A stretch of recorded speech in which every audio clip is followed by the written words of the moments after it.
Sean todos bienvenidos a una nueva sección en donde se tratarán los principios de fe. En esta oportunidad el encargado de llevar a cabo el tema es nuestro hermano Arnoldo Godoy. Buenas tardes, mis queridos hermanos.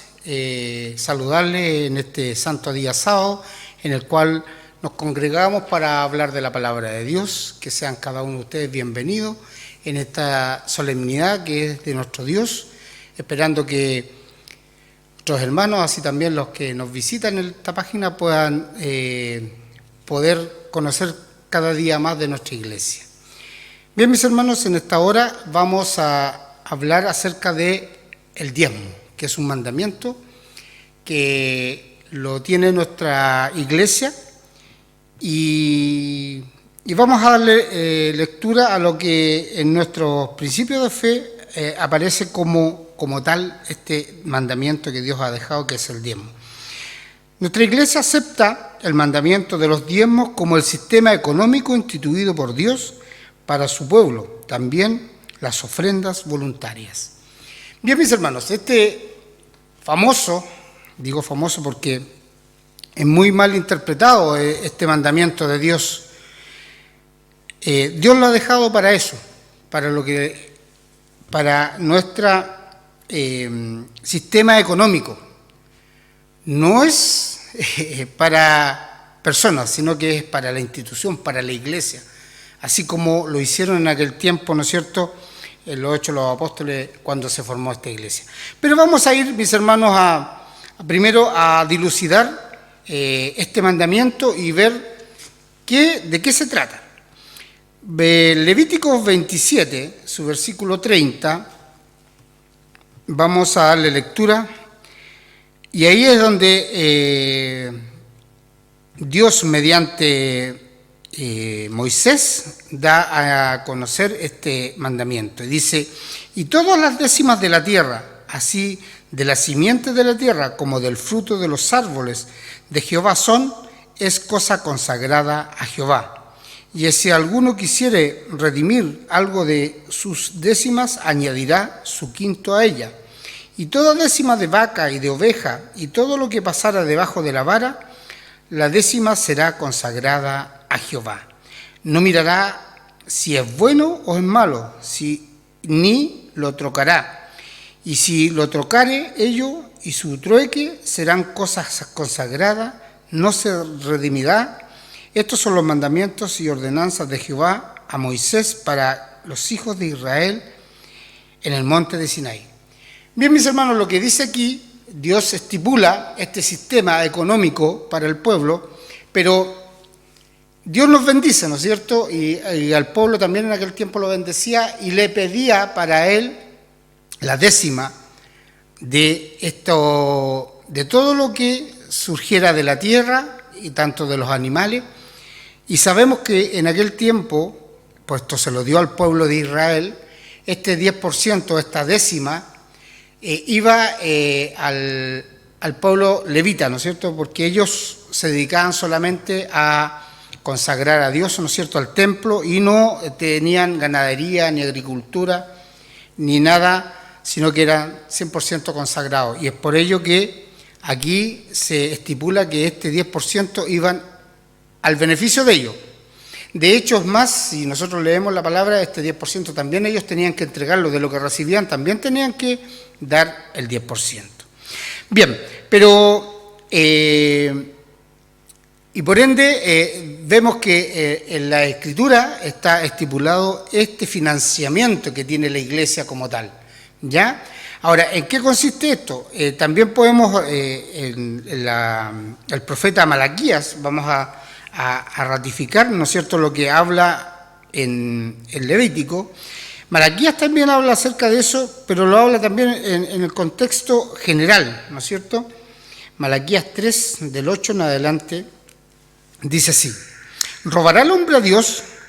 Pues vosotros me habéis robado. Y dijisteis: ¿en qué te hemos robado? ¿Los diezmos y las primicias?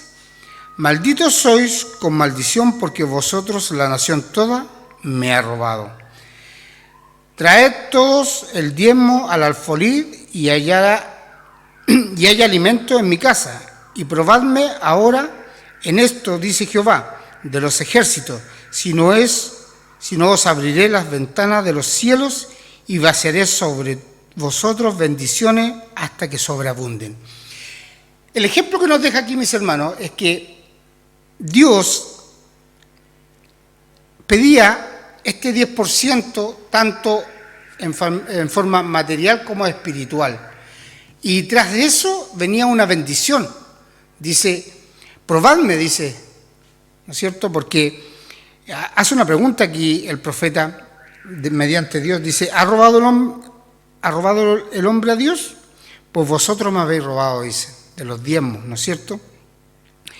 Y por eso aquí está centrada también la mirada tanto en lo espiritual como en lo material, que debemos de darle el 10% a nuestro Dios. Y sabemos que en aquel tiempo el pueblo venía ya en decadencia y por ende le reclama acerca de lo que le había robado, tanto en la parte material como también en la parte espiritual. Porque si bien es cierto, el pueblo entregaba, ¿no es cierto?, esta consagración a Dios la hacía en forma ya despectiva, sin ningún apego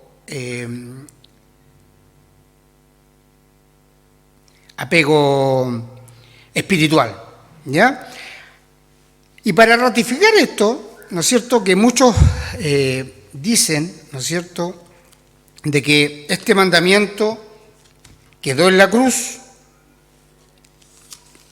como muchos más, de los cuales muchas iglesias predican acerca de eso, podemos ratificar, ¿no es cierto?, primeramente Mateo, el Señor Jesús,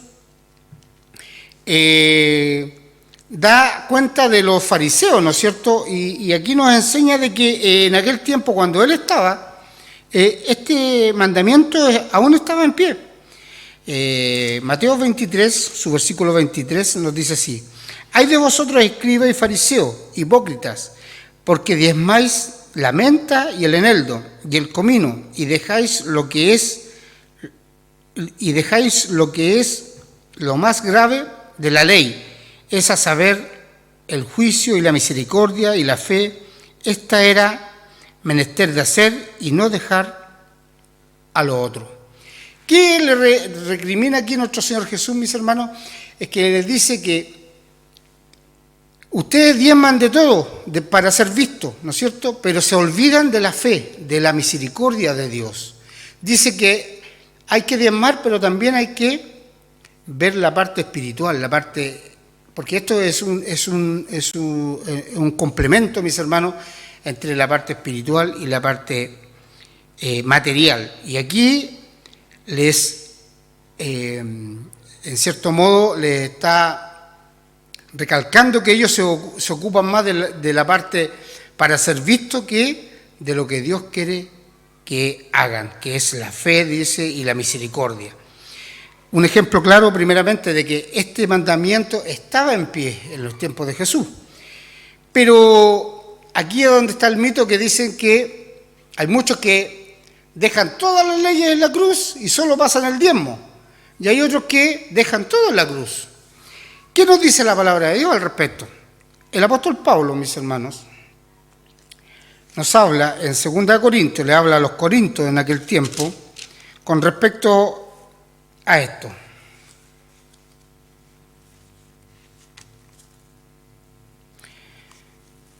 Primera de Corintios 9:6, dice así su palabra: «Esto pero digo, el que siembra escasamente también segará escasamente, y el que siembra en bendición también segará. Cada uno dé como propuso en su corazón, no con tristeza o por necesidad, porque Dios ama al dador alegre. Y poderoso es Dios para hacer que abunde en vosotros toda gracia, a fin de que, teniendo siempre en todas las cosas todo lo que basta, abundéis para toda buena obra». Aquí nuestro apóstol Pablo, hablando de la palabra de Dios, dice que Dios ama al dador alegre, ¿ya?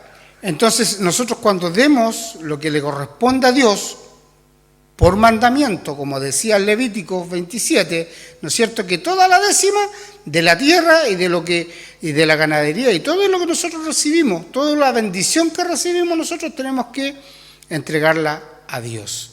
Pero a Dios, cuando le entregamos a Dios, es a la iglesia, no a los pastores. Porque nuestro Señor Jesús, con respecto a eso, mis hermanos, y aquí hay dos ramas dentro de este mandamiento, los cuales lo quieren abolir, ¿no es cierto? Hay los que pasan el diezmo y los que dicen que llegó hasta la cruz. Vamos a ver primeramente los que dicen que llegó hasta la cruz, ¿no es cierto? Vamos a ir entonces a Génesis, porque ¿por qué lo quieren dejar en la cruz? Porque dice que Jesús, ¿no es cierto?, con la muerte de Jesús terminó el sacerdocio levítico, y como decíamos, ¿no es cierto?, el Levítico se le había dado la décima de la tierra a los levitas. Pero mire lo que nos dice Génesis 14, y aquí vamos a aclarar, ¿no es cierto?, Génesis 14, su versículo 20, dice: y bendito sea el Dios alto, que entregó tus enemigos en tu mano, y diole a Abraham los diezmos de todo. Entonces aquí se nos cambia la figura, porque ya los diezmos no vienen de los mandamientos que dio Dios a su pueblo, sino que viene de Abraham. Y recordemos que está Abraham, Isaac, Jacob, y de Jacob las 12 tribus de Israel. Por ende, el diezmo es de antes. Y mire, y en el Nuevo Testamento, mis hermanos, lo ratifica el apóstol Pablo en Hebreos 7. ¿Qué nos dice aquí en Hebreos 7? Vamos a darle lectura. Dice: porque este Melquisedec, rey de Salem, hablando de Melquisedec, y recordemos que Jesús pasó a ser sumo sacerdote según el orden de Melquisedec, dice en Salmos 110, denle lectura, en Salmos 110, ahí dice que juró Dios y no se arrepintió que Jesús iba a pasar a ser sacerdote según el orden de Melquisedec. Por ende, Melquisedec viene anterior a la tribu de Leví. Dice: porque este Melquisedec, rey de Salem, sacerdote de Dios Altísimo, el cual salió a recibir a Abraham, que volvía de la derrota de los reyes, y le bendijo, el cual asimismo dio a Abraham los diezmos de todo. ¿Se dan cuenta que el diezmo viene desde antes? Y también pasó a ser nuestro Señor Jesús sumo sacerdote según el orden de Melquisedec. Por ende, Él sigue siendo sacerdote nuestro, y por ende esa ley sigue en pie aún, porque Él no vino a abrogar la ley ni a los profetas, como dice en Mateo 5, sino que Él vino a cumplir. Y lo que vino a cumplir Él, a dejar en la cruz, es el rito. Lo dice en Efesios 2, 16, 14 al 16, también lo habla acerca de eso. Entonces podemos concluir, ¿no es cierto?, que el diezmo viene desde antes de Israel, por ende sigue con nuestro Señor Jesús, porque Él pasó a ser sacerdote según el orden de Melquisedec. Y el otro que nos habla, y aquí es una parábola que nos entrega nuestro Señor Jesús, y con esto quiero terminar, mis hermanos, para concluir con respecto a que el diezmo no es para asalariar a los pastores, sino que el diezmo va en beneficio de la iglesia como tal, de todas las necesidades que tiene la iglesia, tanto material como espiritual. Y nos habla esto en Juan 10, y aquí nos aclara el apóstol, nuestro Señor Jesús, hablando en parábola, le da una parábola aquí, y le dice así: yo soy el buen pastor, 10 del 11 en adelante, yo soy el buen pastor, y el buen pastor su vida da por las ovejas, mas el asalariado, y que no es el pastor, de quien no son propias las ovejas, ve al lobo que viene y deja las ovejas y huye, y el lobo las arrasa y esparce a las ovejas. Así que el asalariado huye porque es asalariado y no tiene cuidado de las ovejas. Yo soy el buen pastor y conozco mis ovejas y las mías me conocen. Qué preciosa enseñanza, mis hermanos, para entender en forma de parábola acerca de esto. Dios mandó a su Hijo para que nos pastoreara. Y Él es el buen pastor. Por ende, mis hermanos, nosotros, esto es gratuito.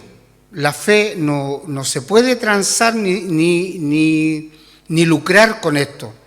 Dios nos ha dejado el diezmo para que nosotros, con el sudor de nuestra frente, como lo dejó estipulado allá en Génesis, podamos ganarnos el sustento diario, pero sí entregarle lo que a Él le corresponde. La décima de todo, dice, es de Dios, es de Jehová. Por ende, nosotros tenemos que cumplir hasta nuestros últimos días, pero no puede ser el pastor asalariado, porque si es asalariado se va a preocupar más del salario que de las ovejas. Que Dios, mis hermanos, pueda bendecirle a cada uno de ustedes, que pueda darles nuestro Padre Santo la sabiduría, la inteligencia para poder aprender y entender estas cosas. Y recuerden que les estamos esperando cada día sábado, acá en Santa Marta 138, la comuna de Los Prados.